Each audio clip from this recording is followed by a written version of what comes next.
Good morning. I'm Rosemary DeTrolio, and you're listening to The Lightwalker's Path. It's a place to develop new insights, find your soul's purpose, hear enlightening conversation, and be inspired. Good morning. This is Rosemary, and this is the Lightwalker's Path Grow Your Spirit with Rosemary. And this is a place that streams every 10 a.m. on Tuesday for my show. It's to develop your soul's purpose, find your divine guidance, find enlightening discussions and conversations. You could find all the replays on YouTube, Spotify, Apple Podcast, many streaming platforms, including rosemaryd.com, which is my website. That's where I also repost these wonderful things. So today I have a really fascinating guest, and I'll give you a hint. Trees teach us how good it is to let things go. And my guest today is from the UK. Her website is called Back to Nature with Holly Worton. She helps people connect with their inner nature, and she talks to trees. She's a druid, tree whisperer. She's a podcaster and author, and I am really fascinated to speak with her today since I have this love of trees, as you can see behind me. So welcome, Holly. Come on in. Hi, thank you for having Hi, me. Holly. I'm so excited to talk to you. As a kid, you'd always find me sitting in a tree, and I love being outdoors. So tell me something about kind of like how you started with the ability to work with trees, and where did this come from? Did it happen when you were a child? Did you find you had like an innate nature of intuition when you were young? Tell me about you.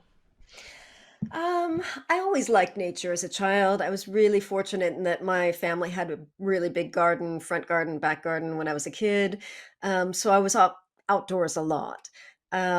Definitely not in tune with the spiritual side of nature as a child. It wasn't until, I don't know, maybe 6 or 7 years ago that I started communicating with trees and having that deeper connection with trees. That's cool. Did it start organically, or did you have training, or did you attempt to speak to trees, or did it just kind of come to you when you were outdoors? So someone gave me the idea. I used to receive these weekly Akashic Records emails from an Akashic Records facilitator in the US, Mhm. and she every week she would tap into your Akashic Records and send you a That's short cool. email of things to think about during the week, which Cool. I loved because it wasn't like a full-on hour-long session. It was Right. just a Right. weekly short, A little bit. think about this, focus on this. An And acorn. yes, yes, it was perfect, perfect. And so this one week, the Akashic Records keeper said, next time you're out on a walk, get in touch with the trees, communicate with the trees. And they kind of explained how to do it. They just said to touch the tree bark and see if I felt my chakras moving and then just start communicating. And and so I tried it and it worked. And yeah, that eventually led to the book. That's super cool. I had an experience with someone in the US that is it called a tree whisperer. And Mm. I remember at one class, again, we touched trees and I was hearing the trees humming. And I was like, wow, the tree is actually humming. I didn't know if I got like a message per se from the tree, but I thought it was really neat that you can kind of connect with plants and nature. I'm a gardener, so I Yeah. understand, like, sometimes I'll ask the plant, "Where do you want me to put you?" And I kinda have an intuitive feeling of it doesn't wanna be here, it wants to be there, that Mm. kinda thing. Yeah, Yes. yeah. So I was wondering, like, you've been in all different locations. I know that you had let me know that you had been in different places.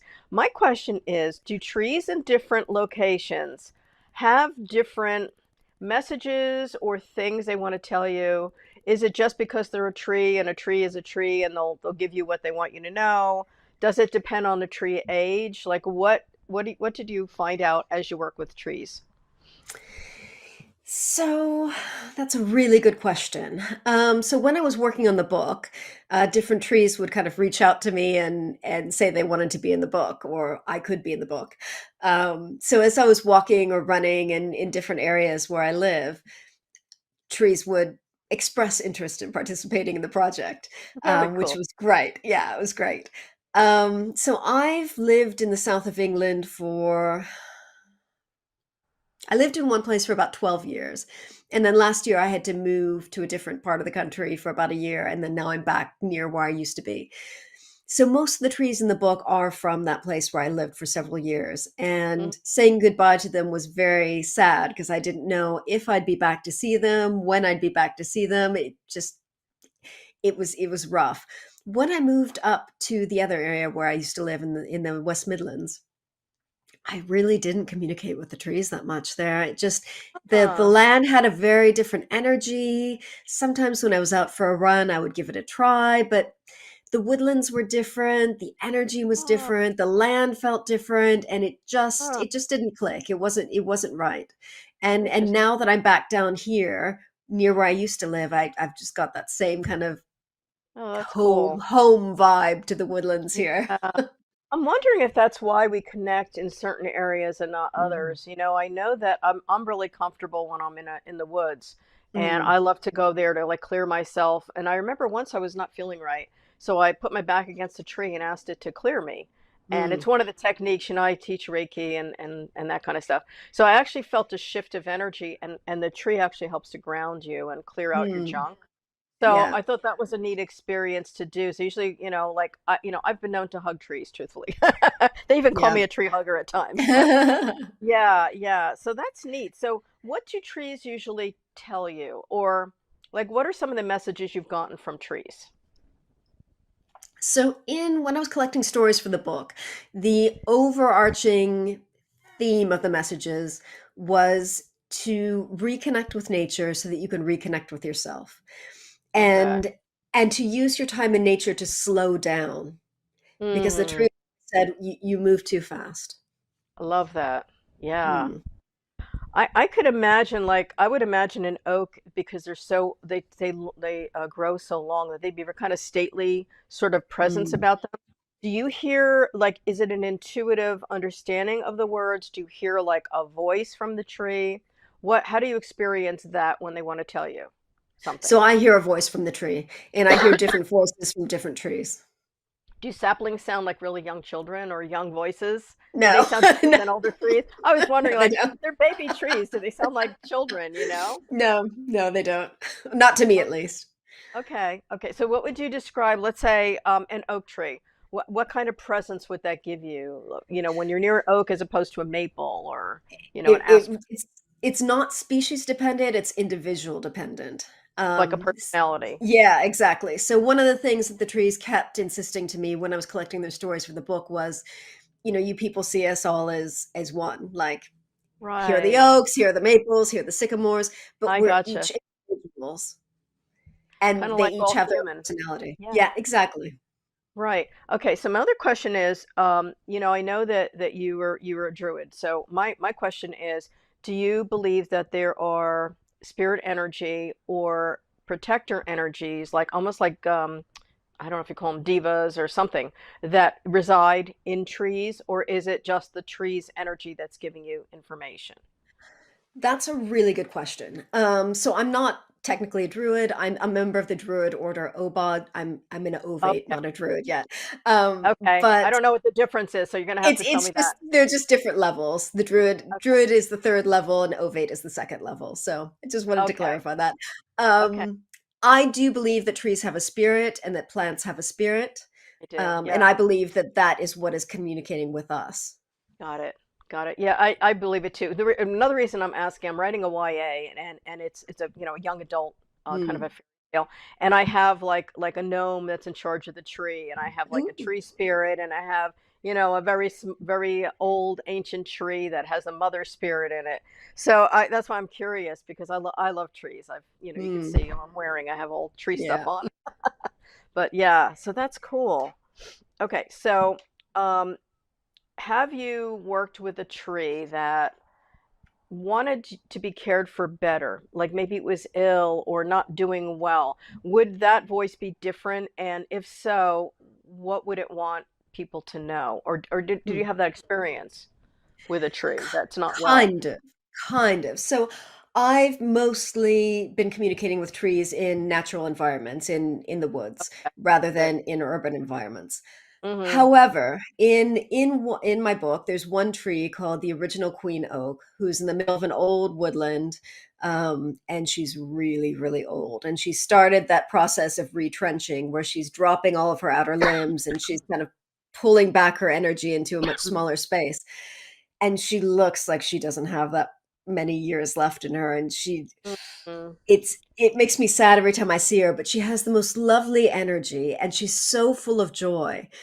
And I don't feel like she's energetically, I don't feel like she's dying. I feel like she's still got that vibrant, bubbly energy that she's had since the first time I saw her, even though physically she's definitely deteriorating. Mm. You know, another thing that I'm gonna ask you about is I know that trees are communal, and many Mm, times you'll get a grove of the same kind of tree, and they communicate mm. through their roots. And I've read some of the research that they're finally figuring out about trees communicating with each other. Do you find that they're happier when they're with other trees in a group than standing alone, like in someone's yard? Or, you know, do you Mm. find a difference with that or not? I think again, I think they're individuals. I think some like to be in a group, and I think some like to be kind of the special tree that's on its own. Okay. Um, I've definitely had that experience with trees as well. Okay. Have you experienced speaking to trees that are like orchard trees, like fruit trees and that kind of thing? I'm No, just I curious. haven't. No, that's a really I'm good one. question. Okay, I'm wondering now because you know I always remember the Wizard of Oz movie where someone picks an apple and he goes, Put that down," you know. I'm just wondering, you know, if they are you know, excited about, you know, sharing this bounty with us or not, you know. Do you know, from my experience, when I've gone on foraging courses or things like that, I will always kind of say a little prayer beforehand and say, if you're happy for me to pick you or parts Yeah, of you, please make yourself call out right. your attention to me or make yourself known to me. If you're not Okay. happy to have me messing with you, please just Yeah, direct my yeah. attention somewhere else. That's Um, good. and I do feel like before picking something from a tree, I ask permission usually.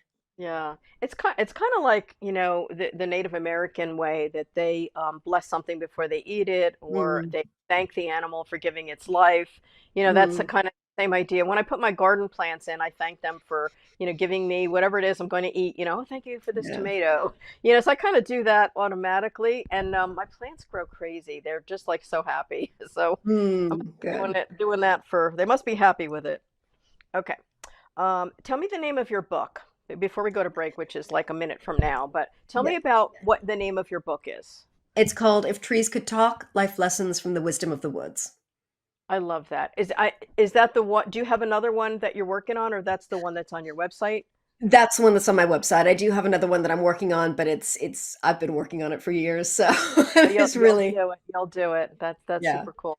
Yeah, I'm gonna take a look. I was on your website, and I love what you do. And you bring people like out on these walks too, don't you? Like nature walks. I do, yeah. Yeah. Okay. Cool.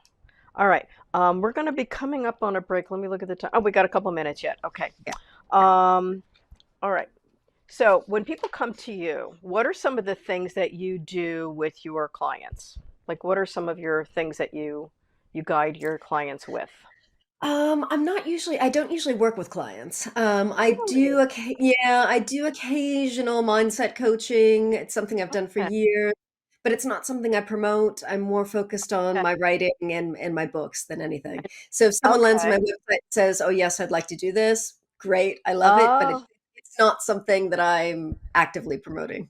but you teach through your podcast though. Am I right? Like you've got your podcast that you instruct with, don't you? Yeah, well, I had a podcast for 9.5 years and 500 episodes, and then I paused that about 2 years ago. So I've still got all the episodes up there, but I'm not releasing new podcasts.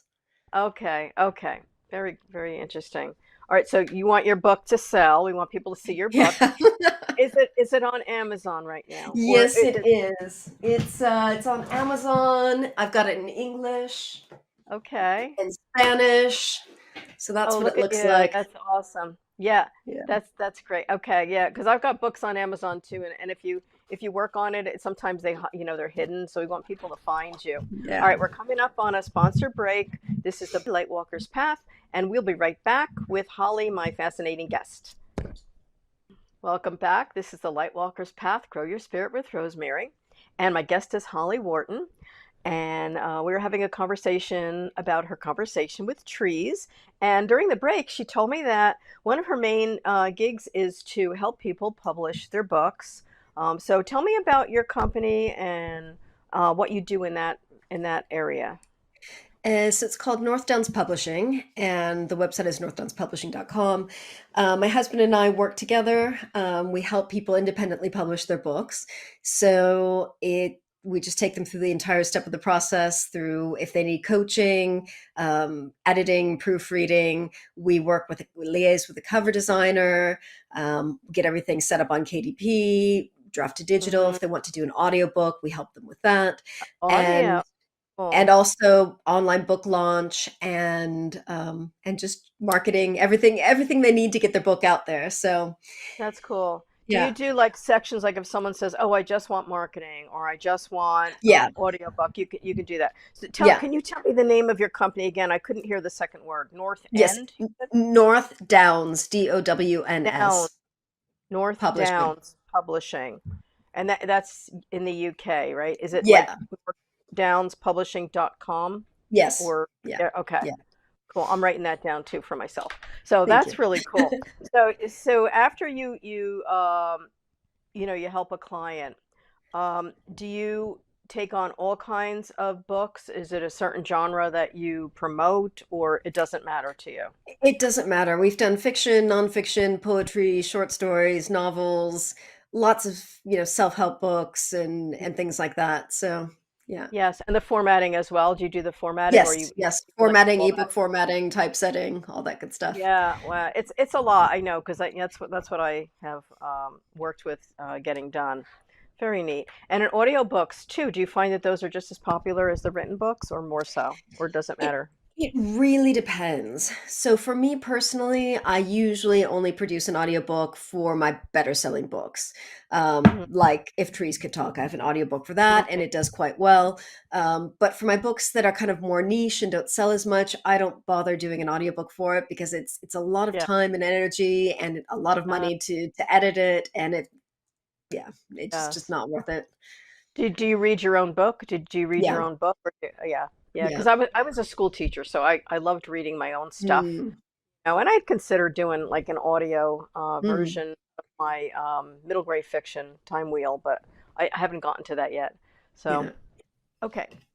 Any special offers you want to mention, or success stories that you've had working either with the trees or with your writing or with people? Um, I guess if people are interested in the trees, definitely head over to the book. I also have a very short course on how to talk to trees. So if people are interested in learning that for themselves, that's Okay. quick and affordable and useful to Okay. help you get started. All right. And that's Yeah. on your website too, right? Yes. That's on Yeah. your website? Everything's Okay. on my website. Yeah. Okay. And what's your website address? It's hollywharton.com, and that's WORTON. WORT. Okay, cool. All right. Just looking at some of my questions here. All right. I'm going to ask you about any challenges that you've had either growing up that have brought you to who you are today, or any challenges that you had through either your business or through what you do. That's pretty open. Yeah. I mean, I've had loads of challenges. I think one of the biggest challenges was just general self-belief and self-confidence and self-esteem, and that's what led me to get into coaching. So I trained as a coach about 13 years ago and Hmm. eventually trained as a Psych K facilitator to help people transform their mindset and to That's change their mindset into something that's going to support them rather than hinder them. So that's yeah, something that I've really found useful. yeah. That's great.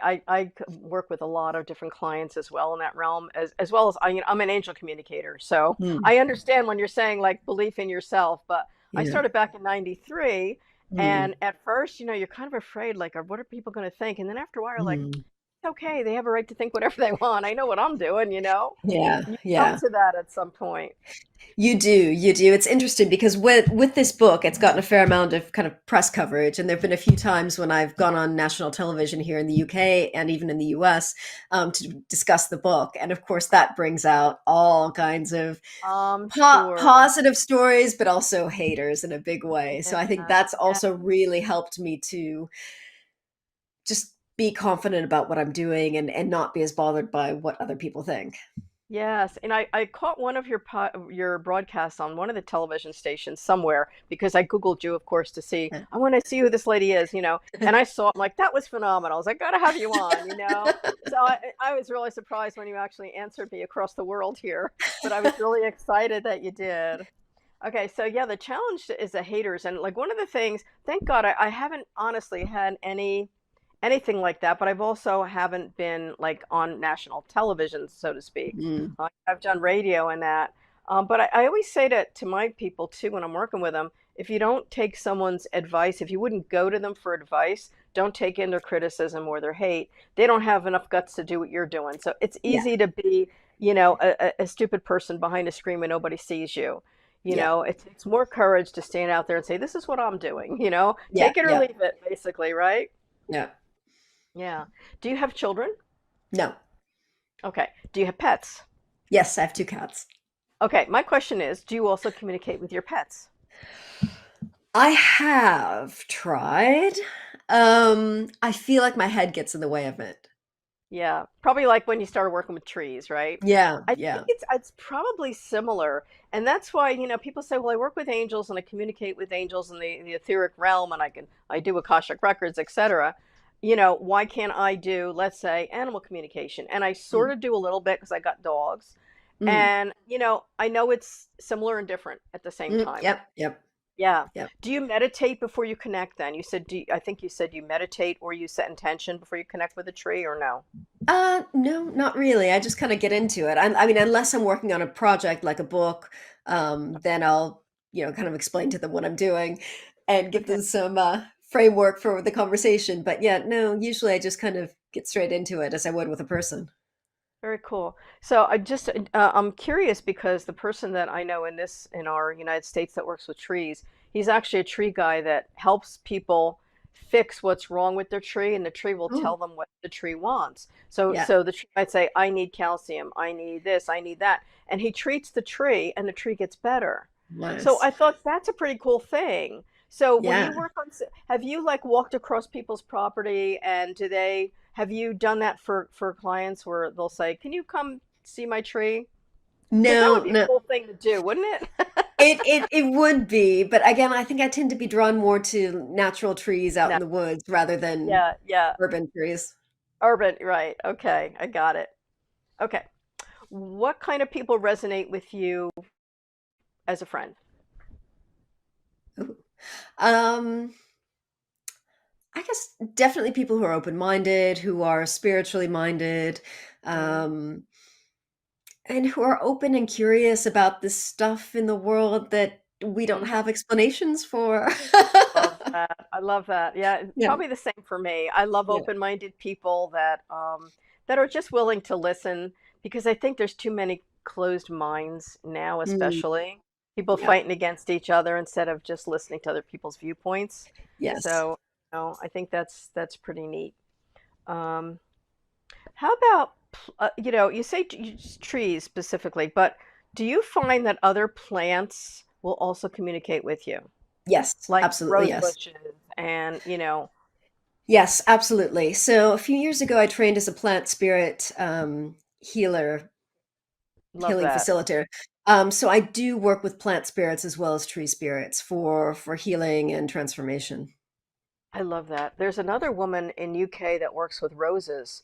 Oh, Actually, I took a class with her years ago, and her father, I guess, worked for royalty, like in the castle gardens. So she mm, was connected with roses. So she has this whole thing with speaking to roses and what the roses nice. want to tell you. But it's cool because when I go to the garden store, I kind of walk around until I feel a plant say, "Hey, I want to be in your garden." And some of them are quite insistent. I've had like a rose bush say, "Hey, I want to be at your house." So I come home with the plants. They love me at the plant store because I adore planting things and I have, all kinds of gardens and that. But yeah, it's but they want to be where they want to be. Okay. Do you consider yourself an extrovert or an introvert? Introvert, Okay. absolutely. All right. It's fun. I used to be. I used to be. I was an Oh, introvert for 23 years and I decided to be a teacher, so I had ooh. to kind of temper that down and now I'm an extrovert, but I've got introverted tendencies. I love to read and write, do things on my own. So, when you have free time, what do you love to do? Oh, I like to go outdoors. I like to go for walks, go for runs. I like to read. Mhm. What kind of things do you like to read? What is Uh, your genre, or is it just anything? yeah, anything fiction, nonfiction. I used to read for years. I focused on nonfiction because I felt like I always had to be learning something. And then I realized my Yes. brain was tired and Yeah. I just focused on fiction for a while. So now I'm doing a mix. I'm currently doing a postgraduate degree in psychedelics. So I've got a lot Uh, of really technical science things to be reading. So I find that in my spare yes. time I want fiction just to take a break. Oh, that's cool. Yeah, it's funny I've done the same thing. I've gone through just reading nonfiction for quite a while, and then you want junk food. I want fluff. So then you Mhm. go to fiction stuff. But my favorite is like historic fiction. Hmm. So I feel like I'm being entertained, but I also am learning something. Yeah, So that's yeah, like how I make myself enjoy it. Yeah. So my own books too, like I research a lot. So, yeah. you know, that's fun. Okay. What are some things that you like to do for self growth for yourself? Um, a lot of mindset work, definitely. I'd use Psyche with myself quite a bit whenever Okay. I feel like I'm getting challenged by something or I feel like I can't do something. Like right now, I've gone back to university after decades of not being in school, and that's brought up a lot of challenges about, am I smart Yeah. enough to do this? Can I do this? Am I sciencey enough to do this? And so I've Oh, been working on creating belief statements that will support me with that. yes. Yeah. And a lot of it is just like intention. All right, so we're going to Yeah. come up on a sponsor break again. This is the Lightwalker's Path. Grow your spirit with Rosemary. My exciting guest is Holly Worton, and we'll be right back with more conversation. Please stay with us. Welcome back. This is the Lightwalker's Path, Grow Your Spirit with Rosemary, and this is my guest, Holly Worton.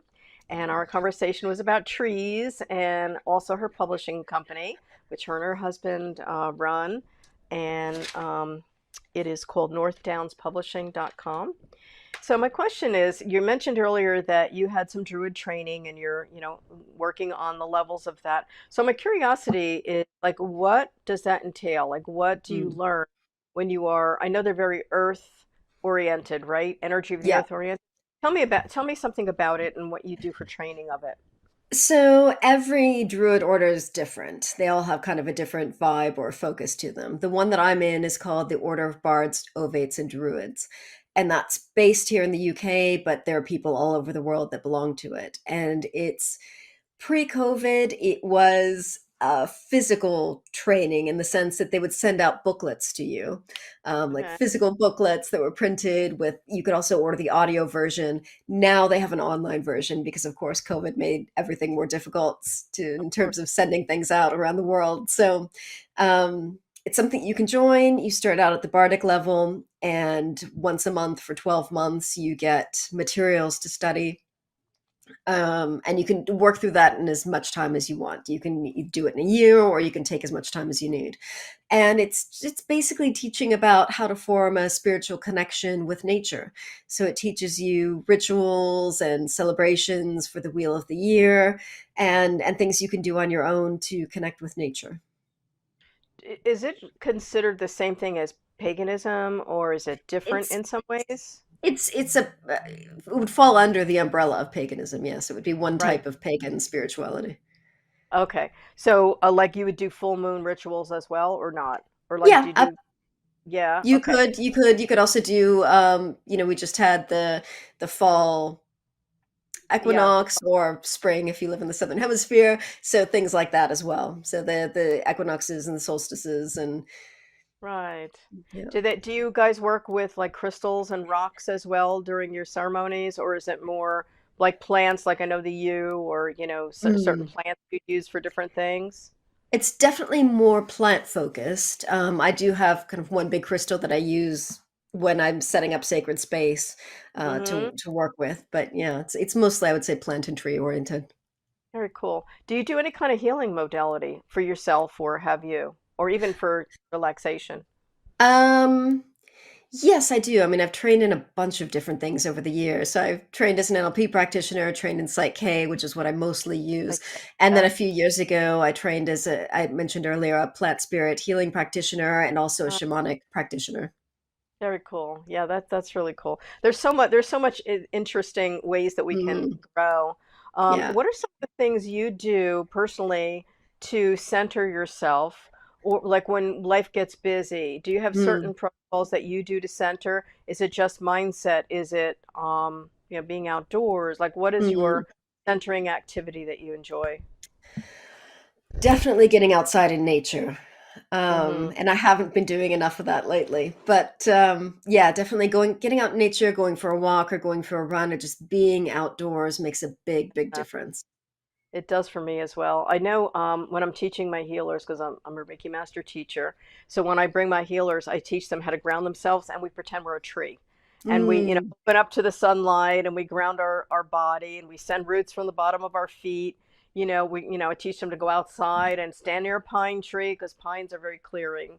So, yeah. different things like that that we do. Okay. Let's see what else I was going to ask you. Okay. Do you have siblings No. when you were growing up? Okay. So are you an only child? Yeah. And only like my son? Okay.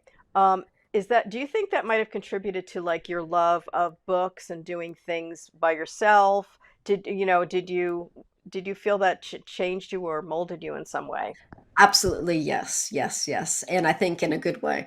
I mean, I think being an only child teaches you how to be comfortable with yourself and how to entertain yourself and how to find activities that you enjoy doing by yourself. And I think it's such a gift. I know when I was a Mm-hmm. child, people would always say to me, "Oh, that's so sad. You don't have any brothers and Yeah. sisters." And I always thought, but I don't know the difference. Like I've never, Yeah. it's not like I had them and now I don't have them. Like Yeah. I Yeah. don't feel like I'm missing anything.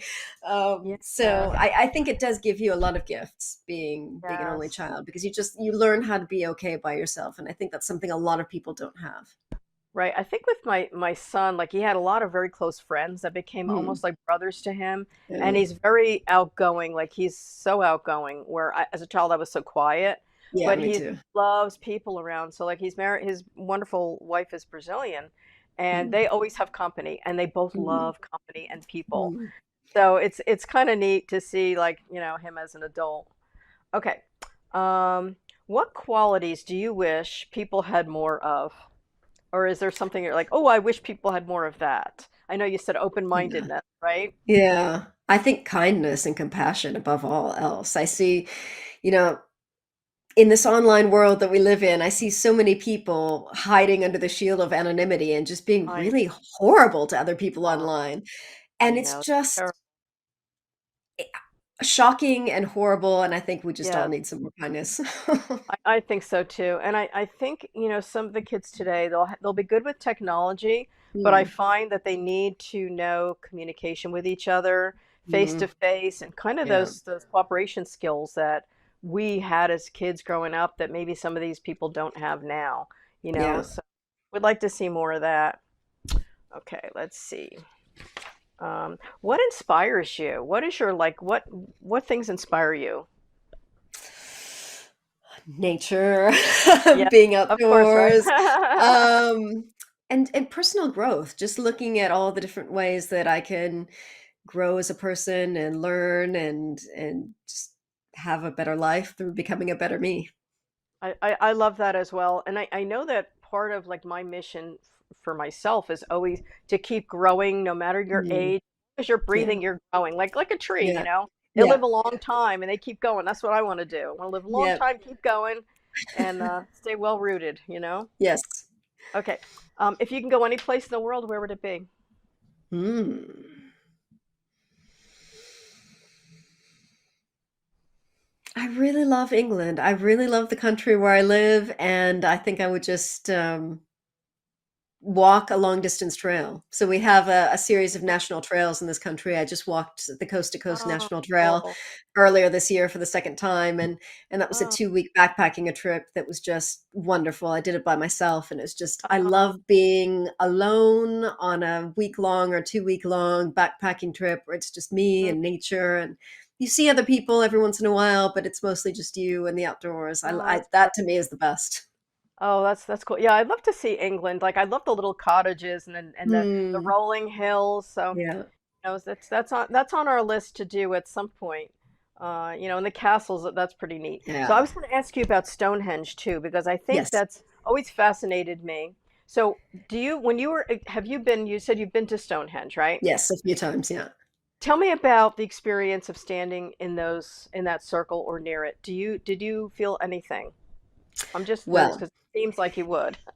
I would. n not necessarily, because at Stonehenge, you're not allowed to go up to the stones. They've got them That's so you're not allowed something. to touch them. You're not allowed to Oh, get near them. really? And it feels very touristy. And honestly, the first few Oh, times I went there, I didn't feel anything at all. The first time I actually felt something was when I went with my Druid order for a ceremony. And there, we were allowed to get close to the stones, weren't allowed to touch them. Um, but we were there in ceremony, and then that was the first time I felt something at Stonehenge. Stonehenge is actually not my favorite stone circle in this country. There's a bigger stone circle called Avebury, which uh, is lesser known, but it's the biggest stone circle in Europe. okay. And you can actually go there, you can touch the stones, you can spend time with them. It's a completely different experience. It's free to enter. Nice. Um, and that is the place where I have spent a lot of time, and several of the trees in the book are from the Avebury area. So, yeah. Oh, that's super cool. So, I know, like in England, it's an old place. Mm, Fine. I know there's more of a belief in like fairies, spirit yeah. energy. Have you had experience with communicating with like a fairy energy or anything like that in the area, or even little people? I know there's a lot of that kind of information there. Yeah. So yeah, I'm just curious about that. That's also in my book, but I'm just curious. Yeah, I've had very few interactions with them. It's definitely something I would like to do more of, but Hmm. it's not happened yet. I've just kind of Hmm. had like me kind of expressing my intention and them kind of saying, not yet. Hmm. But yeah, I have had some, I can kind of feel there's certain places where you can feel that something's there. Something's there. Yeah. Um, okay. Do you photograph things for your own book, or does someone else photograph for you? Or I do you photograph things from my own book. You Yeah. photograph? Yeah, Yeah. okay. Do you ever find spirit orbs in your pictures? Not in a long time, really. Mhm. No, I haven't. I don't know what that's about, but it's been a long Yeah. time. It's funny. I went to a family party years ago. We took pictures, and there was like an orb on my throat, and there's a couple Mm, of them flying around, and they showed up in these indoor photographs. Now, of course, my son mm, says a dust, but yeah. a dust bunny. I'm like, it's not a dust bunny. It has color to it. It was Yeah. just too strange, but very neat. Okay. Um, so I think let me just check the time. We're good still. Okay. Do you have a small house, a cottage? Are you surrounded with woods? Are you surrounded with trees? Or do you have a lot of people around? I'm imagining like I imagine a small home with like I don't know, sunflowers, plants and stuff around it. Am I Uh, seeing that right? kind of. So we just moved a couple of months ago. So we're currently in a place, it's a small house. We've got a huge back garden, huge front garden. There's trees everywhere. We're surrounded by green, so it's really, really nice. We're in a more rural area than we were for the last few years, so it's much Okay. nicer. Very nice. I love pine trees too. I think those have Mm, incredible energy, like very cleaning energy for mm. us. Like I find that when I'm at a sorts, they're just really wonderful trees to be Yeah. around. Do you have a favorite type of tree that you just have like are you drawn to? I like I would say I have three favorite types. I love yew trees because they're just gorgeous and they're so old and they can live for so many years. I love oaks and I love Hmm. hollies. Oh, of course, Yeah. right? Holly. my sister used to live on Holly Tree Lane, and she had a big holly plant in front of her house, and has very special meanings. Okay. Do you have any dreams or communications with other things like ghost energy, spirit energy, angels, or is it mainly nature and trees? It's mainly nature and trees. When I do shamanic journeying, I do sometimes end up going to the angelic realm and working with angels. Um, but no, on a day-to-day basis, it's not something that I connect with. Okay. We are coming up on a break in a minute. So this is the Lightwalker's Path. Grow your spirit with Rosemary. We have one more segment of the show. Stay with us. Welcome back. This is Rosemary. This is the Lightwalker's Path. And my guest today is Holly Worton. And I wanted to ask you, I know when people send their publishing to you, what would you like to encourage people to do? I would like to encourage people to tell their story. I think a lot of people struggle with thinking, oh, my story isn't important enough or it's not good enough. But I think sharing your story, whether that's through a blog post, through writing a book, through having a podcast, I think it can be so beneficial for us to share our stories, but also for other people to hear them. I mean, I cannot count the number of people who have written emails to me saying, thank you so much for writing this book about trees. I thought I was weird. I thought I was the only one. And now I realize that other people do this too. So you never know what impact you will have in someone else's life by just sharing your story. I think it takes courage to do that. And I think Absolutely. people always think, oh, I'm not good enough. I don't know Yeah. this. And a lot of times I know, like, there's parts of writing that people say, I wasn't good at spelling, so I can't write a book. And I'll say, well, we've got spell checkers, we have Yeah. editors. There's people that do the stuff that you don't know how to do. You just have to Yeah. come up with the idea and then write it down. And I Yeah. think people get so stuck with those details. Yeah. And those are just the things that you're able to help them with, right? Absolutely. And you don't even need to write the book. You can dictate it and get a transcript and then edit the transcript. So if you're the That's kind a of great person who idea. naturally speaks, just Hmm. speak your book and then edit it into something that sounds like it's been written. I love it. So, what kind of voice, like you're saying, to speak it? Is it like dragon speak? I know there's one that I used to use with my students, right? Is there another one that's I like used popular to use that now? years ago. You can use Yeah, anything. I mean, Audacity is free, so you can use Audacity to record your voice, just save it as an MP3 file, and you can upload it to any of the many, many transcript services online. There are automatic AI transcripts. There are people that can transcribe. It's yeah. fast, it's easy, it's affordable, and it's just a really easy way to just get your thoughts into words. That's awesome. Working with kids for so many years when I was teaching, I would have a tape recorder, the old-fashioned tape recorder, Yeah. and I would have them hit it and then talk to it. Yeah. And we tried different things because some kids love to talk and they were Yeah. afraid of like writing it down. So Yeah. that's a great idea. That's a great idea. Okay. Let's see what else I was going to ask you. Um, is there a person that has influenced your journey or your life in a great way or in a Mm. positive way? And who would that be? Or what did they do for you that Oh. influenced you? That's an excellent question. I mean, I guess all the people I've come across in my life have influenced me either positively or negatively. I had great teachers when I was in school. Yeah, I can't think of one person really. It's It's there a have been a lot host, of people. Yes, an it has. Yeah. entourage, an Yeah. entourage. Yeah. I always say we learn from the good and we learn from the ones we don't want to be like as well, right? Yeah, absolutely. Yes, yes.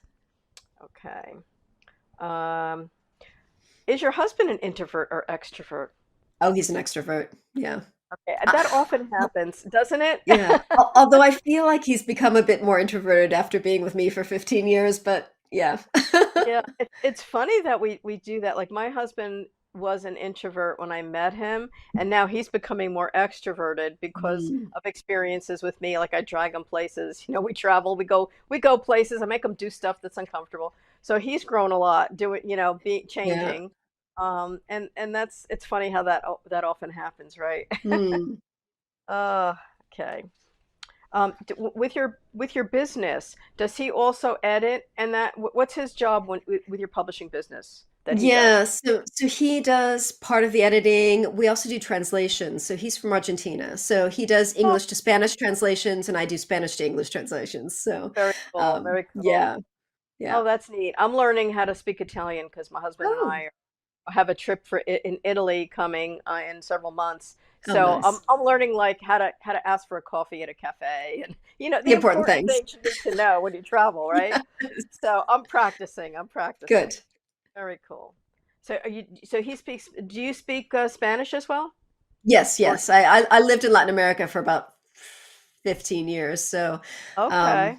yeah, so and I speak Spanish at home with my husband. So yeah. Okay, that's really great. Yeah, I know my daughter-in-law, she speaks a couple languages, but her kids, I've got two grandkids and they're both bilingual with Portuguese and Oh, English. good. And they're Good. very comfortable with both. That amazes me. Good. Like I'm looking at them. Even my son who never wanted to learn a language when he was a kid, right? Now it's like, the joke's on you. Now he's speaking Portuguese and he understands. It's pretty funny. Good, good, It's good. funny how life does that, right? Yeah. Okay. Um All right. The book that you haven't published yet that you're working on, what is it Yes. about? It's about helping people learn how to communicate with trees.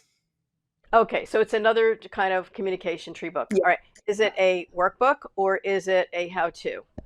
Or is it It both? it will probably be both. So this book as well has an accompanying workbook to it. So it will be another channeled book. So I will be getting the how to from the trees and then providing a framework for that. And then I'll probably also have a workbook with it to help people work through the suggestions and things that the trees are recommending. So I know when I channel, I'm completely conscious. Is that when you're Mhm. channeling trees, are you completely conscious as it's happening and aware Yeah. and you write it down as they're telling you? Is that how I you I do? usually record. I use my phone to record my voice, and I just speak what I'm hearing. Love that. I love that. Yeah. That's so cool. I'm gonna have to talk to some trees and see what they're telling me. Mm, We've yeah. we've got a lake around us, and Oh. often I'll just go, "Hey, how you doing?" Sometimes I yell at the trees if I'm in a mood.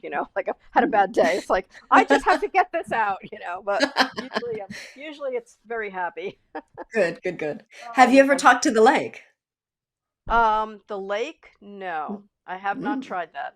So you've done that? You've talked to water?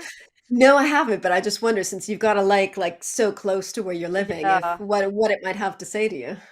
Yeah, I haven't. It's really something. I've read a lot. Actually met Dr. Emoto, the guy from Mm. Japan that does the water crystal stuff Yeah. when he was in the United States. And that was fascinating because, he believes in the consciousness of water and how Mm. it shifts and changes with your emotion. So yes, but I haven't talked to the lake.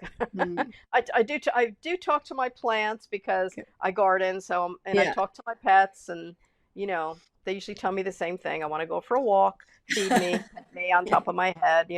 That's so far what I got. Okay.